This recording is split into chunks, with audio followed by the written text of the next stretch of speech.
Assalamualaikum warahmatullahi wabarakatuh.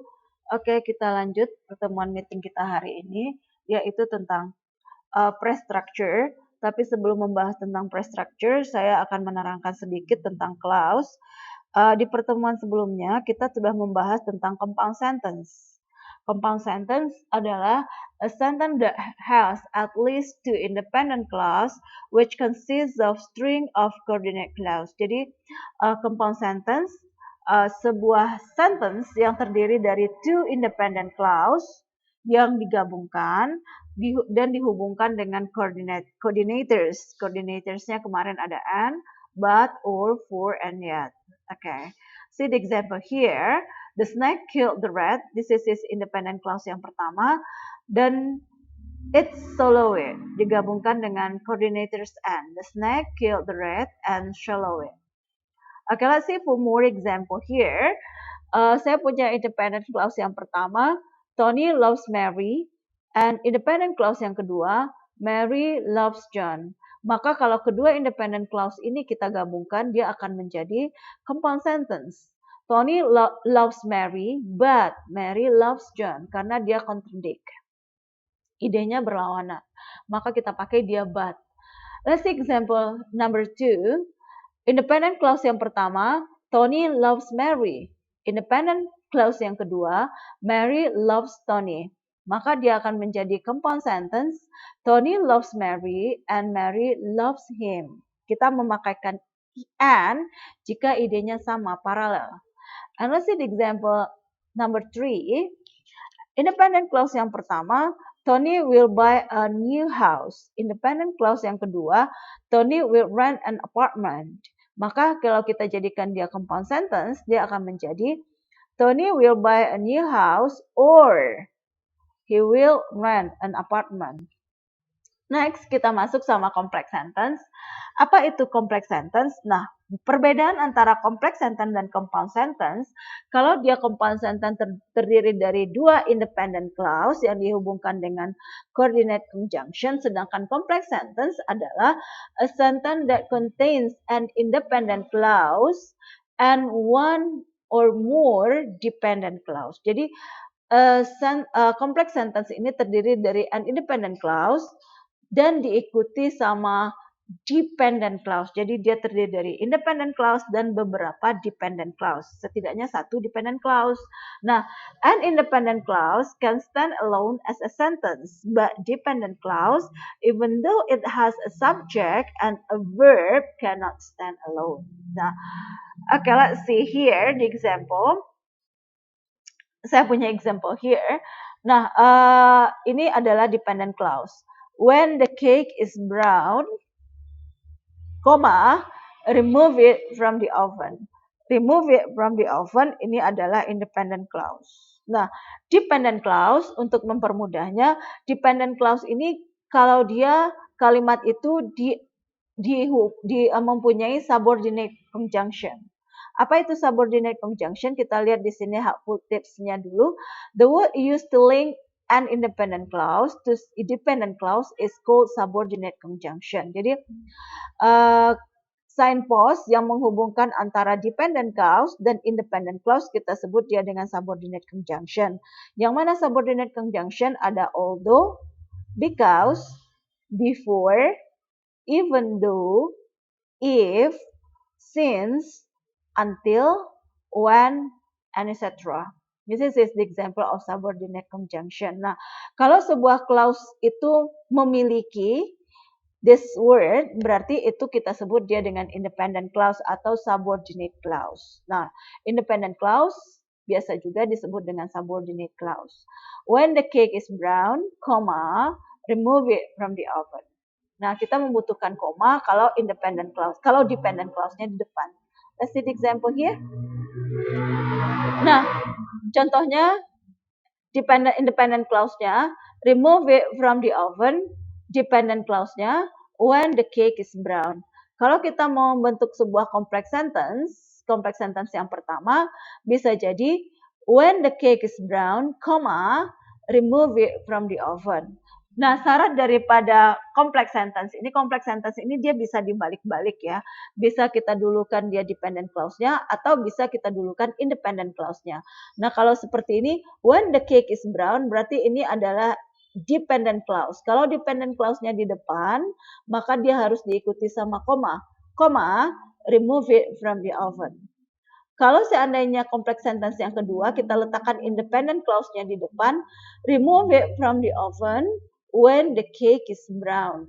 Kita tidak memerlukan koma di sini. Next, kita masuk sama phrase structure. Dalam phrase structure, kita akan mengkaji unit-unit yang paling kecil dari sebuah grammatical. Oke, yang pertama itu kita punya istilahnya yang disebut dengan constituent. Apa itu constituent? Constituent is a constituent can be a morphem, word, phrase, or clause. Jadi apa itu morphem? Morphem are the smallest unit of meaning in a language. Jadi morphem ini yang paling kecil dalam language yang tidak bisa dibagi-bagi lagi. Kita sebut dia dengan morphem. Nah, ada word, ada phrase, and clause. For instance, all the word and phrase that make up a clause are said constituent of that clause. Jadi kita akan melihat konstituen. Nah, kalau kita sudah mengkaji konstituen, otomatis kita akan mengkaji unit-unit selanjutnya yang disebut dengan complementizer. Apa itu complementizer? Dalam sinteks nanti pada saat kita mau membuat tree diagram, complementizer ini akan disingkat dengan com. Nah, complementizer adalah a word such as that or if. Nanti kalau ada clause-nya itu pakai that atau pakai if, maka kita sebut dia dengan masuk dia dalam bagian complementizer. A word such as that or if or part of word used to introduce a complement clause, also known as complement phrase. Oke, yang termasuk dalam complementizer itu include subordinate clause. Ingat ya, subordinate clause tadi ada di dalam complex sentence. Nah, subordinate clause tadi sudah saya terangkan di awal.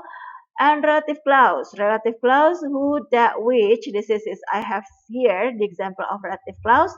The woman who lives next door is a doctor. Nah, kalimat ini terdiri dari dua clause. Clause yang pertama adalah the woman is a doctor.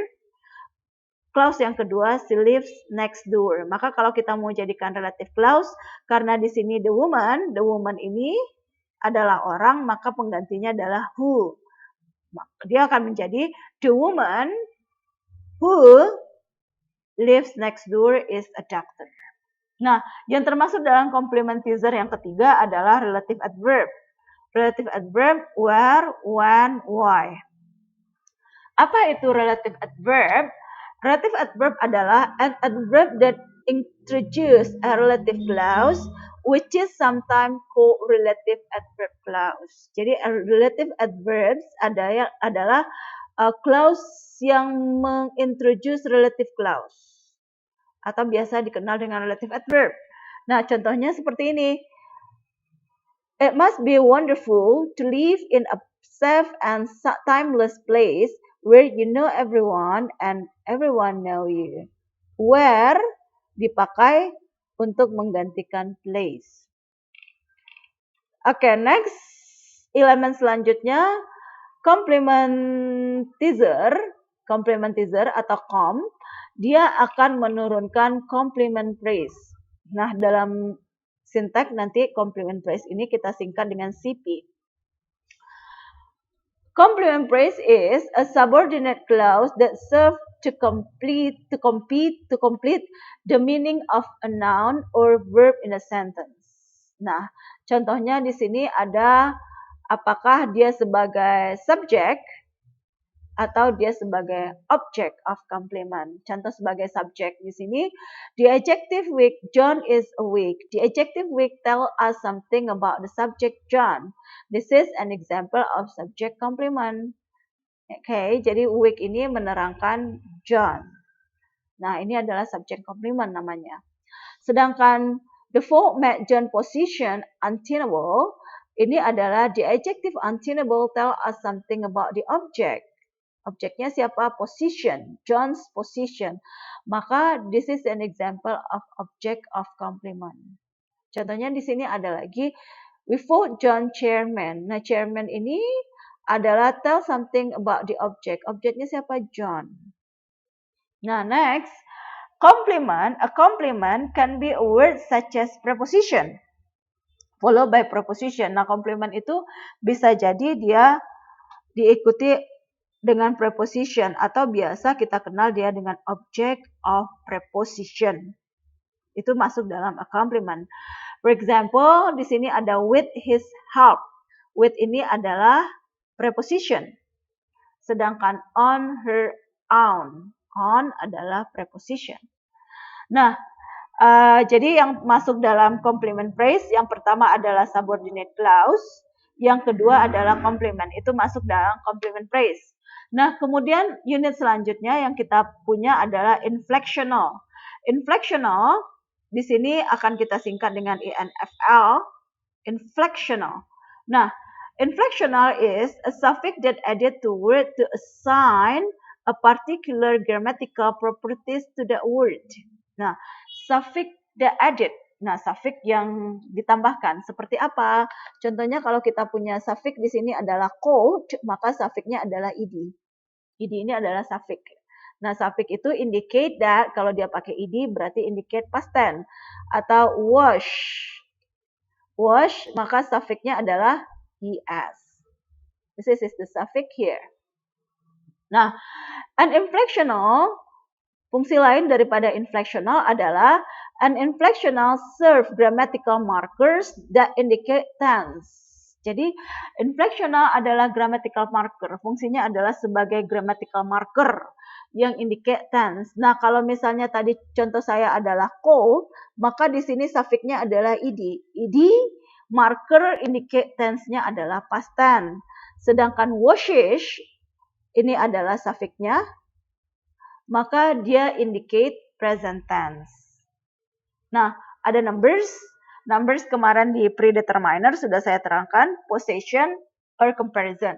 Nah, comparison kalau suffixnya bisa jadi penambahan akhiran er or est, or penambahan awalan more atau the most. To show, to indicate tense-nya adalah to refer to comparison. Okay, this is my explanation, brief explanation before we come to tree diagram. If you have any question, please ask me on the groups. Assalamualaikum warahmatullahi wabarakatuh.